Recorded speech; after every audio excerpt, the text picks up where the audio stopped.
Hello বন্ধুরা, সবাই কেমন আছেন? আশা করি সবাই অনেক ভালো আছেন। পূর্ণিমা কিচেনে সবাইকে স্বাগত জানাই। তো বেশ কিছুদিন ব্যস্ততার কারণে ভিডিও ছাড়তে পারছি না, তার জন্য সত্যি আন্তরিকভাবে দুঃখিত। বাট কী করব, সংসার করতে হচ্ছে, প্লাস ছোটো বাচ্চা, তারপরও একটু লেখাপড়াও করতে হচ্ছে। দেখি না কোন দিকে কী হয়। তো আজকে নিয়ে চলে আসলাম সব কিছু একটু একটু করে, ছোট ছোট ভিডিও আমি সব কিছু মিলেই একটা ভিডিও করে দিচ্ছি। তো এটা আমার ভ্যাগনা হয়, ভ্যাগনা মানে দিদির ছেলে। তো ওই দেখুন বাড়ির চুই গাছ হয়েছে, তো চুই গাছটা কেটে নিলাম। এই চুই গাছ দিয়ে মাংস রান্না করব, একদম ঝাল ঝাল মাংস খাবে। তো সেই জন্য দেখুন একদম চুইয়ের পাতাগুলো কিন্তু পানের মতো লাগছে, তাই না? হ্যাঁ, আর এই চুই কিন্তু খুলনার বিখ্যাত। তো এটা যারা বাংলাদেশে আছেন তারা নিশ্চয়ই জানেন যে বাংলাদেশের খুলনা চুই কিন্তু বিখ্যাত। আর চুই কিন্তু খুবই উপকার, এবং মাংসের সঙ্গে, ডিমের সঙ্গে, তরকারির সঙ্গে কিন্তু বেস্ট, তবে মাংসের সঙ্গে কিন্তু বেশি ভালো লাগে খেতে। তো আর যেহেতু এটা বাড়িরই, তাহলে বুঝতেই পারছেন যে কত টেস্টি হবে রান্না করলে, বা খেতে কেমন লাগবে বুঝতেই পারছেন। তারপরে দেখুন মাংস পিস পিস করে কেটে নেওয়া হয়ে গেছে। এবার আমি একটু রান্না করব, সম্পূর্ণ ভিডিও আমি দিতে পারবো না, যেহেতু করা হয়ে ওঠে নাই সবগুলো। তো চেষ্টা করছি যেখান যেখান থেকে একটু একটু করে পেরেছি সেখান থেকে একটু একটু করে সব কিছু মিলে দেওয়ার চেষ্টা করছি। তো মাংস আমি কষিয়ে নিয়েছিলাম, তারপরে আমি জল দিয়ে দিয়েছি ঝোলের জন্য। সব মশলা, মাংসের জন্য যা যা মশলা দরকার সেই সব কিছুই মশলা আমি সুন্দর করে কষিয়ে নিই। তারপর আমি মাংসগুলো ছেড়ে দিয়েছি, তারপর আমি কষিয়ে তারপর আমি জল দিয়ে দিয়েছি পরিমাণ মতো, ঠিক যতটা দরকার ঠিক ততটাই কিন্তু আমি জল দিয়ে দিয়েছি। এবার আমি সুন্দর করে ফুটিয়ে নিচ্ছি। পরিমাণ মতো জল দিয়েছি, পরিমাণ মতো মশলা দিয়েছি, সব কিছু কিন্তু পরিমাণ মতো, ঠিক আমার যতটা লাগবে ঠিক ততটা আমি দিয়েছি। তো এবার মাংসর ঝোল ফুটছে, তারপর আমি নামিয়ে নিব। ঠিক আমি যেমনটা রান্না করতে চাই, তো সেটা তো সম্পূর্ণ নিজের উপর নির্ভর করবে যে আমরা কেমন রান্না করব। তো ফাইনালি কিন্তু আমার হয়ে গেছে লাল লাল মাংসের ঝোল। তো আর চুইও কিন্তু আছে, চুই খেতে কিন্তু দারুণ। যারা খাননি, যদি হাতের কাছে পান তাহলে কিন্তু নিশ্চয়ই কিন্তু চুই খাবেন। হ্যাঁ, চুই খাওয়া কিন্তু অনেক উপকার, অনেক ভালো কাজ করে। যেমন মুখে রুচি বাড়ায়, আপনার হাত পা যদি কোনো ব্যথা করে সেই ব্যথাটা কমে যায়, এবং খেতেও কিন্তু অনেক মজা। ঠিক আছে, তো যেহেতু আমাদের বাড়িতেই চুই গাছ লাগানো আছে, সেহেতু আমরা যখনই মন চাই আর কি, বা সময় হয়, তখনই আমরা গাছ থেকে কেটে নিয়ে এসে মাংসের ঝোলের সঙ্গে, মাছের ঝোলের সঙ্গে, ডিমের ঝোলের সঙ্গে যে কোনো তরকারি সবজিতে দেওয়া যায়, কিন্তু খেতে দারুণ লাগে। খাওয়াটাও যেমন উপকার, প্লাস খেতেও কিন্তু দারুণ লাগে। তো লাল লাল মাংসের ঝোল কিন্তু আমাদের গাছের চুই গাছ, চুই দিয়ে রান্না করেছি। কেমন হয়েছে কমেন্ট করতে কিন্তু ভুলবেন না বন্ধুরা। আর পূর্ণিমা কিচেনে যদি ভালো লেগে থাকে লাইক কমেন্ট করে চ্যানেলটি সাবস্ক্রাইব করে পাশে থাকবেন, আর পাশের বেল আইকনটি ক্লিক করে দিবেন যাতে সবার আগে পূর্ণিমা ভিডিওটি আপনার কাছে পৌঁছে যায়। আর যদি ভালো না লেগে থাকে তাহলে ইগনোর করে চলে যাবেন, কোনো সমস্যা নেই। কারণ আমরা তো মানুষ, আর সবাইকেই যে সবার ভালো লাগতে হবে তার কোনো মানে নেই। সবার কাছে সবার ভালো নাও লাগতে পারে। আপনার কাছে একজন খুব ভালো, আবার আরেকজনের কাছে কিন্তু তার ভালো নাও লাগতে পারে। এটা যার যার ব্যক্তিগত ব্যাপার, ব্যক্তিগত নিয়ে কারোরই কথা বলার কোনো রাইট নেই। তো আপনাদের ভালো লাগলে পাশে থাকবেন, ভালো না লাগলে পাশে থাকবেন না, কোনো সমস্যা নেই। অনলাইনে যারা কাজ করে তারা ভালোবেসেই কাজ করে। তো আমার এই রান্নাটা কেমন হয়েছে কমেন্ট করে কিন্তু জানাবেন বন্ধুরা। কে কোথায় থেকে দেখছেন সেটাও কমেন্ট করতে কিন্তু ভুলবেন না। তো দিন শেষে কিন্তু আমরা সবাই মানুষ, আমাদের সবাইকেই কিন্তু নিজেদের কাছে জবাবদিহিতা করতে হয়। তো অন্যরা কি বলছে সেটা নিয়ে মাথা না ঘামিয়ে নিজে আমরা কি কাজ করছি, ভালো কাজ করছি না খারাপ কাজ করছি, সেটা তো আমরাই ভালো জানি, আর অবশ্যই ঈশ্বর জানে, তাই না? তো যাই হোক, রান্নার স্ক্রিপ্টটা কিন্তু শেষ হয়ে গেছে, সম্পূর্ণ দিতে পারি নাই। এবার আমি ছোটো ভিডিওগুলো অ্যাডজাস্ট করার চেষ্টা করছি বা দেখানোর চেষ্টা করছি। তো এরকম আমার ছেলে, সে খুবই দুষ্টুমি করছে। সে বড়রা যে খেলছিল সেখানে যে সে দুষ্টুমি করছে, সেও খেলবে। আর তারপর তার বড় দাদা আছে, বড় দিদিরা আছে, তাদের সঙ্গে খুবই দুষ্টুমি করছে। তো তারাও এই ভিডিওটা করেছিল। এটা আমাদের বাড়ির পাশে কলেজটা কিন্তু দারুণ সুন্দর।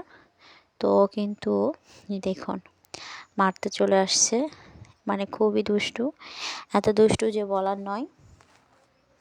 ওর ভয়ে ওর দিদিও পালাচ্ছে, দেখুন খুব দুষ্টু।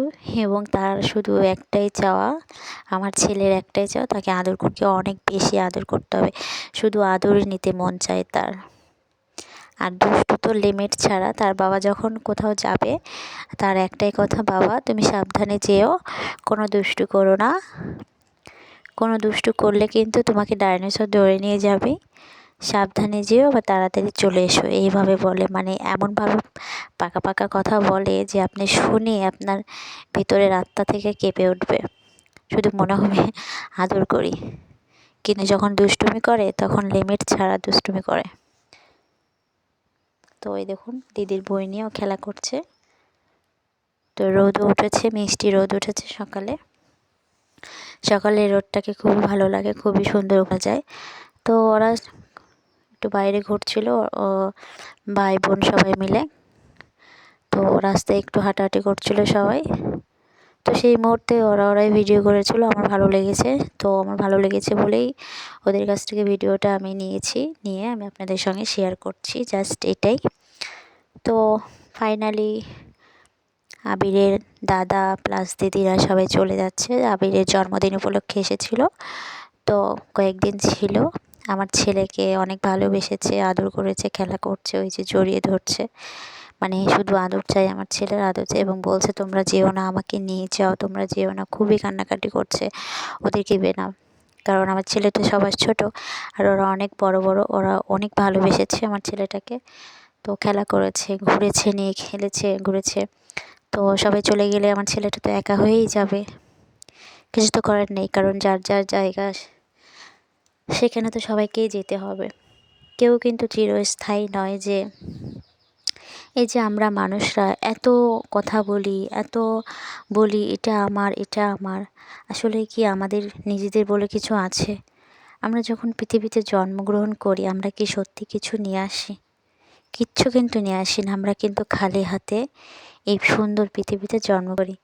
আবার যখন আমরা চলে যাই পৃথিবী ছেড়ে, তখন কি আমরা কি কিছু নিয়ে যাই? কিচ্ছু কিন্তু নিয়ে যাই না, আমরা খালি হাতেই যাই। তারপরেও মানুষের কত মানে কি বলবো, কত কথা, কত জিনিসের প্রতি কত আকাঙ্ক্ষা। এই আকাঙ্ক্ষাগুলো আমাদের মনে হয় দূর করা উচিত। কারণ এই 2 দিনের পৃথিবীতে আজ আছে কাল নেই। এই আকাঙ্ক্ষাগুলো করে কোনো লাভ নেই, তাই না? শুধু ভালোবাসাটাই কিন্তু বেঁচে থাকে সারা জীবন, এবং মানুষের ব্যবহার। আর সেই ব্যবহারও যদি ভালো না হয়, ভালোবাসাও যদি না থাকে, তাহলে তো আর কিছু বলার থাকে না। তো সবাই চলে যাচ্ছে যার যার জায়গায়, সে চলে যাচ্ছে। তো আমার ছেলে তো ছাড়বেই না, তার দাদাকে জড়িয়ে ধরে আছে, সেও যাবে। তো তারা যখন চলে যাবে তখন খুবই কান্নাকাটি করে এবং ছাড়ছেই না কোনোভাবে। তো যার যার জায়গায় সে চলে যাবে এখন। যেতে তো হবেই, কারণ সবাইকেই যেতে হবে, যার যেখানে যাওয়ার কথা। আসলে মনটা খারাপ লাগে, এখন মনটা খারাপ লাগলে তো কিছু করার নেই, কারণ এটাই সত্যি। আমার ছেলে কিন্তু তার দাদাকে জড়িয়ে ধরে আছে, সে কিন্তু কিছুতেই ছাড়বে না। বলছে আমাকে ছেড়ে যেও না, প্লিজ যেও না, প্লিজ যেও না বলে কান্নাকাটি করছে, খুবই কান্নাকাটি করছে। মানে ও যাবে এত পরিমাণে ভালোবেসে ফেলেছে, এবং কি বলবো, খেলার সাথে সব কিছু মিলে ওদের সঙ্গে কয়েকদিন খুবই মানে আনন্দে দিন কেটেছে। যেহেতু চলে যাচ্ছে সেহেতু মন খারাপ হওয়াটা স্বাভাবিক, খারাপ লাগাটাও স্বাভাবিক। আমরা বড়রা আমরা বুঝি, আমাদের মন খারাপ হলেও আমরা মেনটেন করতে পারি, কিন্তু ও তো ছোটো, তাই ওর কষ্টটা বেশি হয়েছে। এই দেখুন ওকে ছেড়ে দেওয়া হয়েছে, ও কিন্তু দৌড় দিয়ে চলে গেছে, ও কারণ ও যাবে, ওকে সামলানো যাচ্ছে না। তো সেই জন্য আজকে আবিরের মনটা খুবই খারাপ। তো সবাই আশীর্বাদ করবেন, দোয়া করবেন আমার ছেলের জন্য, সে যেন সুস্থ থাকে, ভালো থাকে, এটাই সবার কাছে চাই। এবং অবশ্যই সে যেন একজন ভালো মানুষ হয়। এই দেখুন ওকে টাকা দিয়েছে, ও আবার ওর দিদিকে দিবে, দিদি নেবে না বলে ও ফেলাই দিবে রাগ করে। কারণ ওর দিদি নিল না কেন, সেই জন্য রাগ করে ফেলাই দিয়েছে। আর এখন ওয়েট করা হচ্ছে গাড়ির জন্য। তো গাড়ি আসলেই সবাই চলে যাবে, আর হয়তো ওদের সঙ্গেই যাবে, ওদেরকে কাউকে ছাড়ছে না, খুবই কান্নাকাটি করছে। তো শেষ পর্যন্ত দেখতে থাকুন কতটা কান্নাকাটি হয়, এবং আমাকে বাই দিচ্ছে যে মা বাই, তুমি থাকো, আমি আসছি। সে যখন চলে যাবে তখন যে কী পরিমাণে আমার ছেলেটা কান্নাকাটি করে যা বলার নয়। আসলে দুদিন সবাই মিলে অনেক মজায় ছিলাম, আনন্দে ছিলাম। চলে গেলে খারাপ লাগবে, সবার ক্ষেত্রে এটা হয়। যখন বাড়িতে কোনো আত্মীয়স্বজনরা, কাছের মানুষ, প্রিয় মানুষ আসে, তখন কিন্তু অন্যরকম একটা আনন্দ কাজ করে, এবং যখন তারা চলে যায় তখন কিন্তু আর এক অন্যরকম আবেগ কাজ করে, কষ্ট কাজ করে। এই কষ্টটা কাজ করবে, সবার ভিতরে এই কষ্টটা অনুভূত হয়, কারণ এটা হবে, এটা স্বাভাবিক। তো আর কি করার, কিছু তো করার নেই।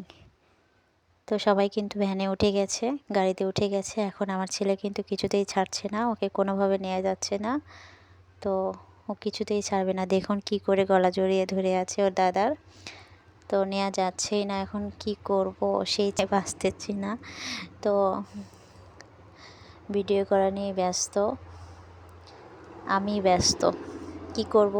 এই ছোট ছোট ভিডিওগুলো একটু রেখে দিই ভবিষ্যতের জন্য, স্মৃতি হয়ে থাক না, স্মৃতি হয়ে থাকলে তো কোনো অসুবিধা নেই।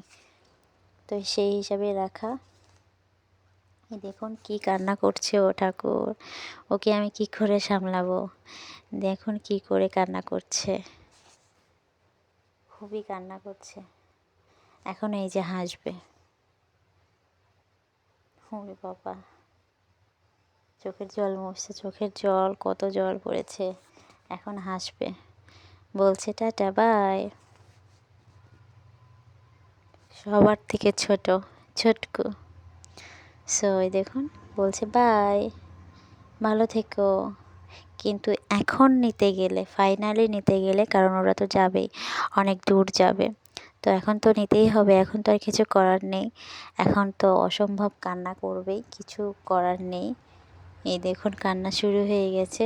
এবার কি হবে, এবার আসবে না, না বলছে না মা, না মা, কান্না করতেই আছে, কান্না করতেই আছে। এখন কী করব, কিছু করার নেই। তো বলছে না মা প্লিজ প্লিজ। তো আমি বলছি বাবা তোমার পায়ে স্যান্ডেল নেই, ভালো জামা পরতে হবে, স্যান্ডেল পরতে হবে, তারপর আমরা আসবো। দেখুন কিছুতেই আসবে না। তো যাই হোক, সবাই সুস্থ থাকবেন, ভালো থাকবেন। আর পূর্ণিমা কিচেনে যদি ভালো লেগে থাকে তাহলে পাশে থাকবেন। টাটা।